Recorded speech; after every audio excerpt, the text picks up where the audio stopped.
Hello, welcome to the camera company conspiracy Iceberg. Now, when I first thought of making this video, I thought, man, I definitely love Iceberg videos, but do camera companies really have dirt on them?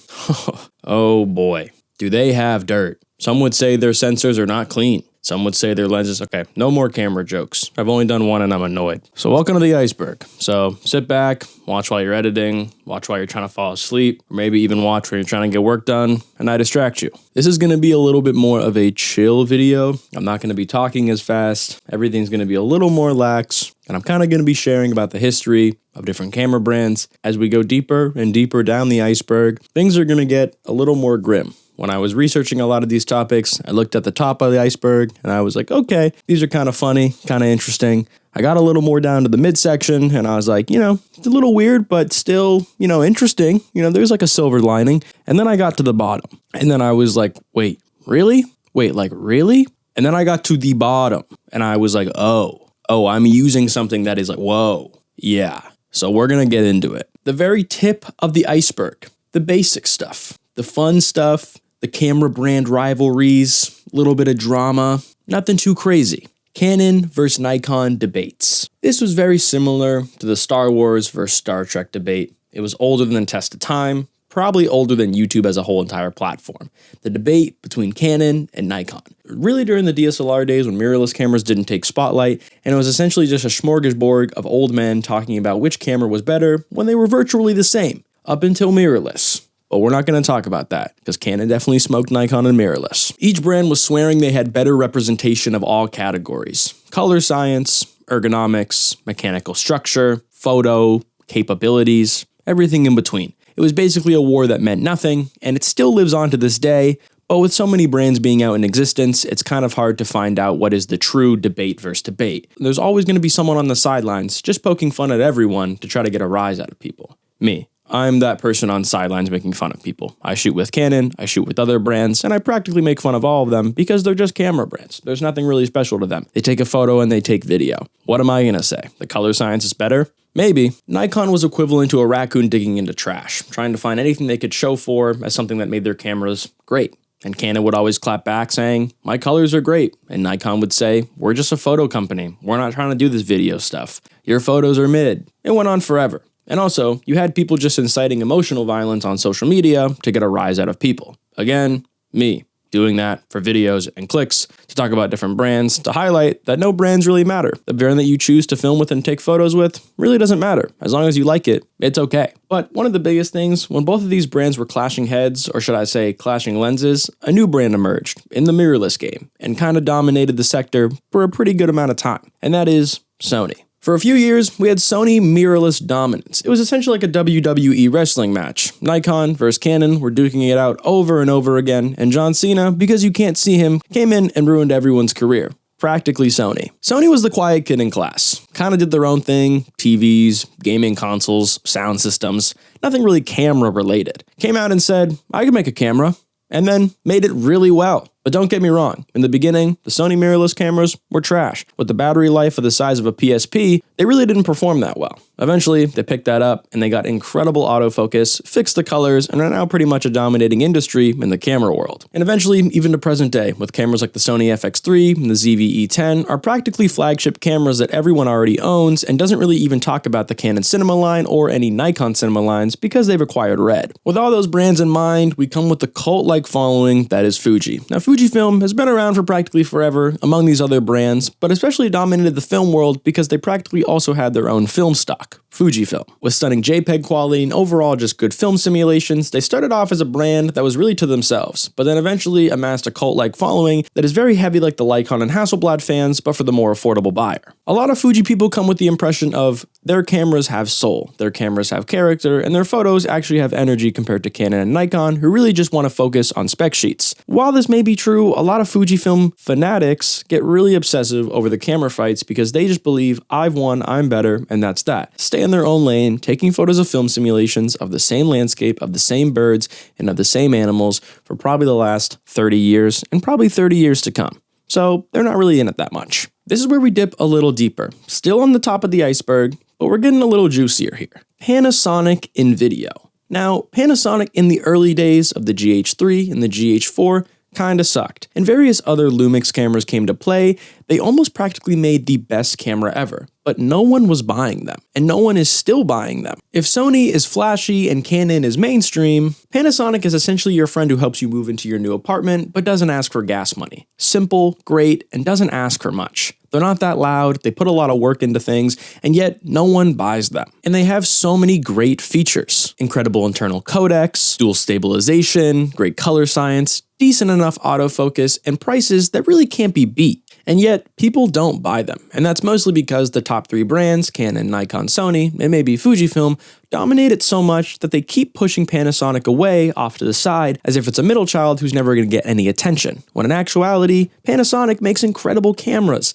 And for years and years of debates, no one ever brings them up because they're too quiet to say anything. They never get a voice. Tying all these ice chunks into the iceberg, we come with the best camera YouTube arguments. Search best camera on YouTube and prepare to be drowned out by thumbnails of dudes pointing at blurry cameras saying, "You need this." Me, I'm one of those people. It's one of the most covered and SEO abused topics in the camera industry because they know they're gonna get a lot of clicks, talking about cameras that you definitely need, when in actuality, the cameras are kind of mid and you don't actually need that one. They're just doing that because it's the newest camera and they know it's going to get the most clicks. Incredible debates ensued like the Canon M50 versus ZV-1, and everyone thought, oh, which one do I pick? I don't know, bro. Pick the one you like. Why are you going to listen to this random white dude on YouTube saying you need to pick the Canon M50 or you need to pick the Sony ZV-1? Everyone's got their own opinion, but everyone still shouts above everyone else, trying to get their video present. But what happens is a flood of overused cameras and over-talked about cameras that actually leave the good ones hidden amongst the rest. And do any of them have any truth to these discoveries of cameras? Not really. They're mostly just taking the most newest cameras and saying what the best features are and saying you should buy them, to then link their affiliate link on Amazon and for them to make some money. There's really zero proof of this, but it's safe to say a lot of these camera creators kind of just want your money. As we move down into the iceberg, we get into the drama territory of things. A little more debates, a little more hostility, and a lot more camera. One of the biggest things to come out of the gate was the DSLR versus mirrorless debate. Very much like the Canon and Nikon debate, but a lot more of a generational debate. You had old heads and unks talking about how DSLRs were perfect, to now Gen Z and Zoomers who were saying mirrorless were the move. And here's pretty much what actually happened. DSLRs were the king of photos. They took amazing images and everything was great about them, until mirrorless came along. In the early days of mirrorless, it sucked. The batteries didn't last that long, the cameras weren't that great build-wise, and the prices were astronomical compared to DSLRs. They were almost the same prices for really no quality difference. And so many people were up in debates about what is better, DSLR or mirrorless. The problem that ensued is that so many mirrorless cameras came out too fast. Sony pumped these out like girls at Urban Outfitters trying to sell you baggy jeans when you're a 28 waist and it's a 40 waist. They didn't really work. A lot of the cameras they were selling had too many features that people just weren't ready for. Electronic viewfinders, new lenses, new bodies, everything in between. The ergonomics were different and people just didn't want them. But the spazzy tech YouTubers that wanted to cover them to make a quick buck pushed the algorithm forward saying you need these cameras. And for the first 2 to 3 years of mirrorless cameras, you really didn't need one. So the debates versus DSLR and mirrorless were almost pointless, a 2 to 3 year debate in war over practically nothing, because now everyone practically uses mirrorless, and if you use DSLR, no one really cares. But one of the biggest things in camera history was Nikon's late registration, a great album, to the mirrorless debate. Sony was one of the first few cameras to actually do it. Obviously Fujifilm had been doing it for a while, but no one really talked about it. Same with Panasonic, and Canon decided to follow suit and release the Canon EOS R and RP. They kind of flopped because the specs were kind of bad. We're going to talk about that later, but Nikon never really got into it until much later. And Nikon was always deemed the potato camera, so for them to move into a higher tech space so much later only proved people's points more. Fun fact, a lot of Nikon sensors are actually manufactured by Sony. Not really designed by Sony, but manufactured by them. So if you're ever in a debate with someone using Sony and you're using Nikon, just know that you can own them with that simple sentence. Okay, now we have practically our first big camera hit. Canon's infamous CRIPPLE hammer. Canon has this reputation for gimping really great cameras on a paywall that practically means you can't use a good camera unless you buy their best camera. Even though the spec sheet on those cameras have the potential to do these things, Canon never fulfills their order, taking some of their lower end cameras and making them almost unusable for video and photo because they want you to buy the more expensive one, even though the capabilities of that build and camera are even better than the cameras that are more expensive. Essentially a move the internet nicknamed Canon's CRIPPLE hammer. The idea? Even if a sensor was capable of doing 4K 60 and having log capabilities, Canon just never gave it to them, which made absolutely no sense because you were already paying an arm and a leg for the camera. Canon was essentially just disabling higher end features, which made you think you had to buy the next camera, even though your camera was perfectly capable of doing so. The biggest scandal was the release of the Canon R5, with 8K video which was absolutely capable, yet overheated so much that it was never able to truly record the actual codec. Didn't really make much sense as it was a camera that was really expensive and had a lot of great features, but the one feature that they were advertising really just never worked, and also the recording times that you could get from 8K with their SD cards, non-existent. Many did speculate to believe that Canon was really just trying to protect their cinema line of cameras, which had way more capabilities and were an arm and a leg. If I wanted to buy the camera I'm using to film this video now, the Canon C200, back when it came out, it was roughly going to be $11,000. So much for capabilities that Canon had Cinema Lite RAW, which was only allowed to be recorded on CFast cards, and a 256GB card would give me 30 minutes of that juicy goodness. Nowadays, Canon has cameras that you can record Cinema RAW Lite to via SD card. Kind of funny how things work out. And also, one of the other things about this $11,000 camera is that if you don't record in CFast card and you would like to record in SD card, you only get 8-bit color. And if you want to get 10-bit or even 12-bit, you have to shoot on the CFast card. Crazy. Now we get into some treacherous waters, financial troubles, specifically with one of the biggest camera brands ever that gets a lot of shit for, but is really great, Nikon. When Nikon essentially got pushed to the side in the mirrorless world, and Canon and Sony were duking it out, Nikon fell into some trouble, as Nikon was very late to innovate with mirrorless, and they kind of got pushed to the side and really started to lack in innovation and also product sales. Sales tanked in 2020, mostly due to the pandemic, but a little bit to the innovation, posting massive losses and announcing even some reconstruction. Tons of layoffs happened, and a lot of people thought Nikon was really doomed. Even though they released the Nikon Z6 and Z7, which were wildly popular and honestly successful, it really wasn't enough for Nikon to jump out of the hole they were currently in. It wasn't until Nikon released the Z9, which truly made them a competitive mirrorless company again and really are dominating the space of proper photo. But even by that metric, they had already lost serious ground from all the time they were trying to rebuild, and many people really again didn't think they could make it out. But so far, they're doing okay. But many people did fear that Nikon would end like Olympus, sold off and completely rebranded. Which leads us to Olympus selling off their entire camera division. Olympus was a legend in the photo world, especially for their compact, rugged Micro Four Thirds cameras. And in 2020, Olympus virtually sold their entire industry to JIP, the same company that rescued VAIO from Sony. Fans were really scared that the once company they loved, Olympus, rebranded to the OM system, which is practically forgotten in every conversation, virtually because of how small and boring the name is. Whether or not this system works for its fans, everything kind of remains the same. Olympus, kind of in the dust in the camera world. We now lead to Red's pricing controversy. Red cameras have always had an expectation for cinema excellence, being one of the best movie cameras out there, filming so many movies for the last decade, really pushing the limits for what we can use as a compact camera, and let alone a movie camera to make incredible cinema. As they were going face to face with ARRI and a lot of cameras and movies, Red was dominating the scene in both video and corporate video. But everyone knows Red from back in the day from their crazy price points for cameras. But in 2019, Red's president Jared Land faced criticisms for allegedly making up generic components for Red cameras and overcharging them out the wazoo for things like SSD readers, monitors, anything that you needed to rig up your Red camera were exuberant and overpriced for actually no reason. Just because the Red brand was so highly notable, everyone thought they needed to buy Red branded things. Similarly to when you buy cameras and people advise you to use branded batteries. But a branded cable and SSD reader? Really? Did we really need that expensive one? Or could we have just used one from Amazon? And many people believe that they needed the Red version, and that really fell short in people's pockets and their faith in the Red system. Some even accused Red of using off-the-shelf SSDs in branded enclosures, which I'm not going to get too much in detail on that because I wouldn't want to cease and desist from Red. So that is all speculation. The brand defended itself by pointing towards firmware updates and overall making the ecosystem better, but it definitely did take a hit for the brand of Red. Now into the present day with Nikon acquiring Red and the cameras becoming a lot more compact and even affordable, with the Red Komodo being priced at 5 to 6K to I think even lower. Originally made as a crash cam, people can now use that camera to get that Red feeling for a better price. Crazy to see how far things come, because the only camera right now in the industry that is truly expensive is really ARRI and maybe some higher end Panasonic cameras that are older. We have now hit the middle of the iceberg. This is where things get a little weird. Things that maybe are out of the ordinary, not talked about enough, and not as happy-go-lucky when we talk about camera drama,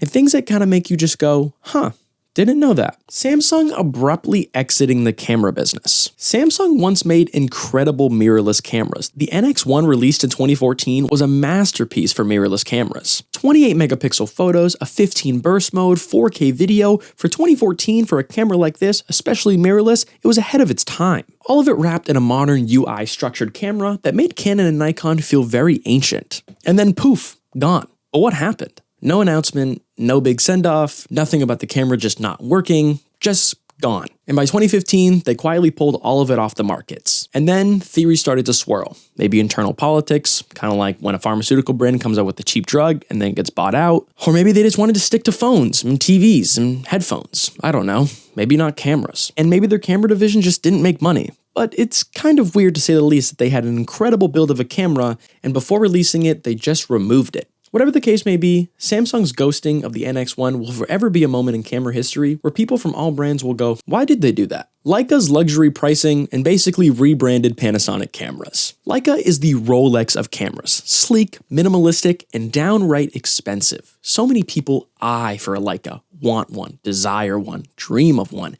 save up for one. And in actuality, the cameras themselves are pretty much basic. Many of their modern digital cameras are really just rebranded Panasonic cameras. The Leica Deluxe is basically a Panasonic L100 with a little bit of makeup on it, and a heavy markup. Same goes for several other models made by Leica. Leica defends this by saying they add custom firmware, so many different updates, different camera actual structure, and the overall color science, which is just a bunch of bullshit. Even though it may be true, who is really going to spend a markup of this much money to buy a camera that is basically and virtually something similar to something they can obtain for half the price? It's essentially like paying for an $1,000 Supreme hoodie that is literally a Hanes blank with the branding on it. You're paying for the story, you're paying for the status, you're not really paying for the spec sheet unless you're paying for the tax write-off, which then I support it. Next on the list, we have Sony's overheating scandal, specifically for the A7 models. Sony's mirrorless rise didn't really have a ton of problems, except for the overheating on the A7 models. The A7R and S2 were beasts on paper. But put them in 4K recording mode and they would overheat faster than a gaming laptop wrapped up in a wool blanket. It just didn't work. This wasn't just inconvenient, it was practically embarrassing on professional shoots. People had to make rigs with external fans, people went to the lengths of ice packs, there were so many things to make sure that your camera even worked, and the price tag was insane. Eventually, they were able to fix it with some firmware updates, but you can't get past Google by searching the A7R and A7S2 without it autofilling for overheating issues. Also, one of the biggest things was the A7S3 having an audio jack just randomly break constantly, and every 1 in 3 models had an audio jack that would basically break. I had a couple of friends who had an A7 III when they were traveling, and the mic jack broke, and they thankfully had a second one, but could you imagine if you traveled all that way, had a crazy expensive camera to use, and it just broke? We dive deeper now into Panasonic's troubles, with their failure to break through the glass ceiling when in actuality being the best camera brand out there. Panasonic should have won this debate. The GH5 was a cinema monster, 4K 60, 10-bit internal, great codecs, great color science, all packaged in an affordable body. It had every single spec the YouTubers wanted, but it didn't have one thing. Branding. And maybe you could debate autofocus with that title as well, but we're going to go with branding to blanket it all into one giant pie. The autofocus was jittery, maybe the IBIS wasn't as great, and YouTubers that were moving around and vlogging couldn't really call it a camera they trusted. So it never really fell into the laps of content creators. All the way up until 2023, when the S5 Mark II came out, and man was that insane. By this mark, Panasonic kind of became the if you know camera brand. Respected by pros and ignored by most creators, and that's for good reason. A lot of these camera companies that are really good for content creators are super ease of use cameras. They're not really great cameras, but they're really easy to pick up and use. And that's what a lot of people just want, is a camera they can simply take with them and use on a shoot. Something that they have to rig up or make something perfect, they don't really want to spend the work on, especially for creating content. And Panasonic is one of those cameras that just needs a little extra love, but is practically the best camera out on the market in 2025 and probably for the next 10 years. But it won't be talked about enough because they missed the mark on the autofocus and the branding just isn't there yet. Okay, we are diving deep into the iceberg. We are on the lower bottom. We are not at the bottom yet. You cannot see the water from where you are standing, but you right now are looking over something that is deep and dark, and you are really looking through your viewfinder saying, is my ISO just low, or is everything this dark? We have Yashica's failed Kickstarter. essentially a fake retro camera that garnered a lot of hype. In 2017, the beloved film brand YASHICA teased the release for a camera, the Y35, a digifilm kind of camera that really got a lot of likes. It was a digital shooter that used physical film canisters to change settings like ISO or even black and white settings. It sounded nostalgic and really cool, but in practice, kind of underwhelming and really just weird. It was also practically a buggy mess of ergonomics that just didn't really work, and the controls were kind of lackluster. Users reported terrible image quality, lack of control, buggy internals, and even broken buttons. Some even called this a scam. Despite it raising $1.2 million for the project, it really fell flat. It felt like it was mostly designed to be hung up on a wall and not actually used, which kind of defeats the whole purpose of a camera, because film cameras now are kind of display pieces, but this was really made to be used. Sadly, YASHICA really did not recover from this situation, and still, people really just buy their film cameras, and digital, no. Red's lawsuit history and internal company practices. Red's internal practices have been really shrouded by NDA, so you cannot get a lot of information about them, and they've kept a good cookie that way. I can respect that. However, their internal practices might not be as good as their codecs are. Super strong brand protection, aggressive legal action, and they've sued countless of brands for so many different reasons. Mainly lawsuits over compressed raw patents, going after companies like Sony, even Apple, or regular people that were just using third-party software. The company is mainly known for their proprietary software, secrecy in builds, and overall, their status. Red has a borderline cult fan base, but without the lack of transparency and really anything involving the brand out there, a lot of people speculate that they're not as good as they say they are. Especially when we go back to the Red Minimag controversy like I talked earlier, where they were just Red enclosed SSDs that were just over-the-shelf products with Red branding. Kodak inventing digital cameras and then getting destroyed by them. Everyone loves Kodak for the brand of film, but not many people talk about the actual cameras that Kodak made. In 1975, a Kodak engineer named Steven Sasson created the first digital camera. Kodak patented it, showed it to execs, and it was a big hit, but they decided to shelve it.